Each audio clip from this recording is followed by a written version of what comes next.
अस्सलाम वालेकुम स्टूडेंट्स, आज की वीडियो में हम देखेंगे गैप फिलिंग ग्रामर एक्सरसाइज। कुछ वर्ड्स हैं, you can say these are the homophones, और या फिर कुछ इस तरह के वर्ड्स होंगे जो पेरा वर्ड्स आप कह सकते हैं कि बज़ाहिर दिखने में एक जैसे होंगे, साउंड्स एक जैसी होंगी, लेकिन उनके मीनिंग्स डिफरेंट होते हैं। For example the first sentence is the boy looked. The boy looked, यहाँ पर हमने ब्लैंक में देखना है कि ये पेल है या हमारे पास PAIL है, पेल। द सिक बॉय लुक्ड, चूँकि वो बीमार बच्चा है, तो बीमार जब बच्चा होता है तो वो येलो हो जाता है, पीला हो जाता है, तो we will be writing this one, ये वाला पेल आएगा, ठीक है, दूसरे वाला पेल नहीं आएगा। इसके बाद हम मूव करते हैं टू द नेक्स्ट क्वेश्चन। ये आपके पास है द कैट लिक्ड। कैट जो है, बिल्ली जो है, उसने लिक्ड डैश टेल, तो वो इट्स आएगा या इट इज़ आएगा। अब ये जो इट इज़ होता है, ये जैसे कि आप सब्जेक्ट के एज अ सब्जेक्ट यूज़ करते हैं और हेल्पिंग वर्ब यूज़ करते हैं बिगनिंग में, तो फिर हम इसको इट्स लगाते हैं, लेकिन यहाँ पर ये आ जाएगा इट्स टेल, उसने अपनी टेल, पोजेशन आएगा यहाँ पर। इसी तरीके से हमारे पास अगला क्वेश्चन है, क्वेश्चन नंबर 3। यहाँ पर डैश रेनिंग। अब चूँकि पहले मैं बता चुका हूँ कि इट इज़ और इट्स में क्या फ़र्क है। ये आपकी सब्जेक्ट प्लस हेल्पिंग वर्ब है और ये आपकी पोजीशन है। तो हमने यहाँ पर जो लगाना है, चूँकि बारिश हो रही है, तो it is raining, it's raining, तो ये वाला सेंटेंस हम यहाँ पर लगाएंगे। Moving to another part, that is the lecture was quite. Lecture क्या था, वो डिसइंटरेस्टिंग था या अनइंटरेस्टिंग था। अब यहाँ पे ये प्रीफिक्स आया है, डिसइंटरेस्टिंग एंड अनइंटरेस्टिंग। तो इंटरेस्टिंग अनइंटरेस्टिंग होता है, तो यहाँ पर हम इसको अनइंटरेस्टिंग लिखेंगे, हम इसको डिसइंटरेस्टिंग नहीं लिखेंगे, तो ये हो जाएगा uninteresting.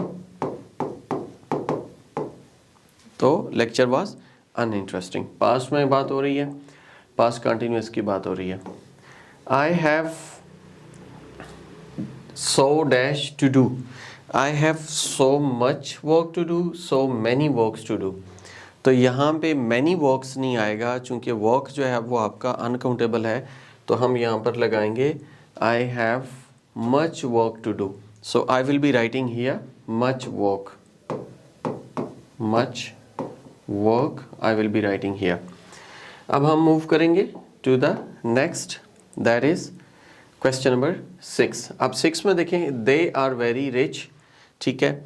Are they, aren't they, aren't them. Aren't them तो नहीं आएगा, ठीक है, ये आपके जो शॉर्ट आंसर्स होते हैं ये उसमें जा रहे हैं। They are very rich, comma के बाद आंट दे, तो हम यहाँ पर ये लगाएंगे आंट दे।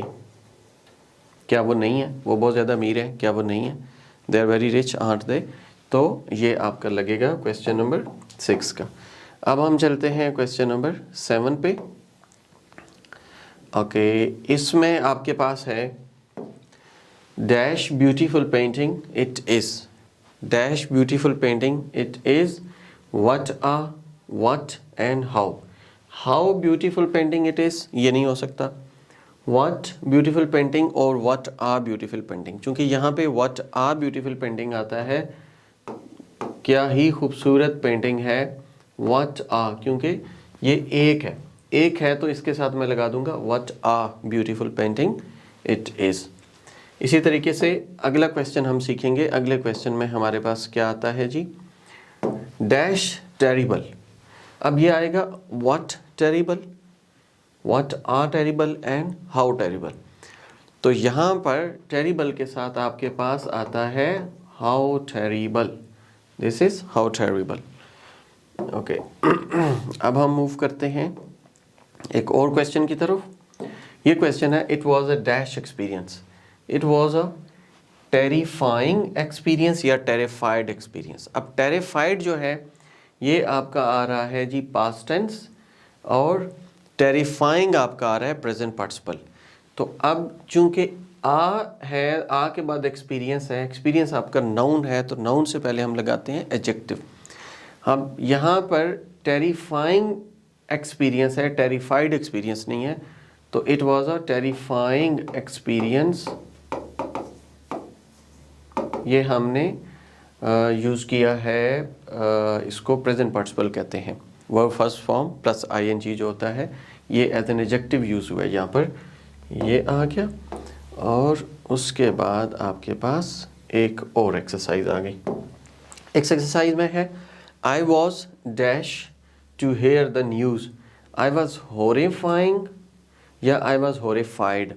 जैसे मैंने इससे पहले बताया है तो वहाँ पे आ था, तो आ के बाद आपके पास नाउन था, तो नाउन से पहले आपके पास एडजेक्टिव आएगा, क्योंकि वो जैसे कि होता है ना नाउन फ्रेज वर्ब फ्रेज, ठीक है। तो वो नाउन फ्रेज में जा रहा था, आ आर्टिकल था, आगे एडजेक्टिव था और आगे नाउन था। अब यहाँ आपके पास वाज जो है हेल्पिंग वर्ब है, ये सब्जेक्ट है, तो यहाँ पर हम हॉरिफाइड लगाएंगे, यानी कि सब्जेक्ट वर्ब हेल्पिंग वर्ब और ये आपका मेन वर्ब आ जाएगा। तो यहाँ पर हम लगा देंगे horrified, HORRIFIED। I was horrified to hear the news. I was horrified to hear the news. इसके बाद हमारे पास आता है 11 में है the snake dash the frog. Snake ने कैच्ड द फ्रॉग किया है या कॉट द फ्रॉग किया है। क्योंकि कैच कॉट होता है तो हम यहाँ पर लिखेंगे कॉट, CAUGHT। अक्सर स्टूडेंट्स जो है ना वो मिस्टेक करते हैं, यहाँ पे वो कैच को कैच्ड कर देते हैं कि ईडी लगाओ और अपने हिसाब सीधा कर दो। That is not ED, it is actually caught, ठीक है। तो ये आपके पास कॉट हो जाता है। तो हम अगले पे चलेंगे, नेक्स्ट पे। He dash for his generosity, he known for his generosity.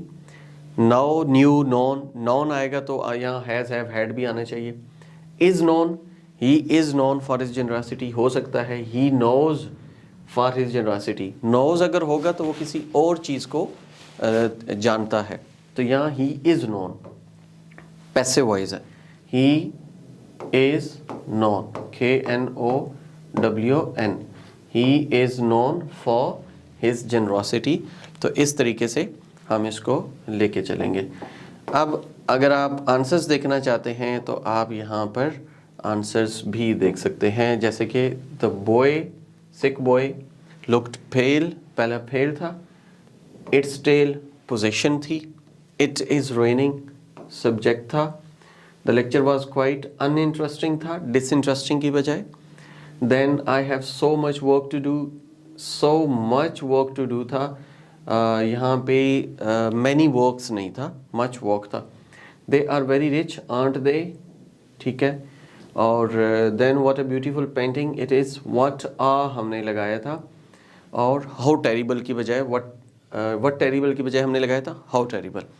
And it was a terrifying experience, चूँकि यहाँ आपके पास था नाउन, ये एडजेक्टिव यूज़ हुआ है और ये आर्टिकल था। आई वॉज हॉरिफाइड, और the snake caught the frog, catch की बजाय कैच्ड की बजाय कॉट था। He is known for his generosity. आज तक के लिए इतना ही है। If you are interested in joining us for online classes तो आप हमें ज्वाइन कर सकते हैं। फिजिकल क्लासेस में भी आप हमें ज्वाइन कर सकते हैं। और अपना बहुत ज़्यादा ख्याल रखिएगा। Thank you so much, take care, अल्लाह हाफिज़।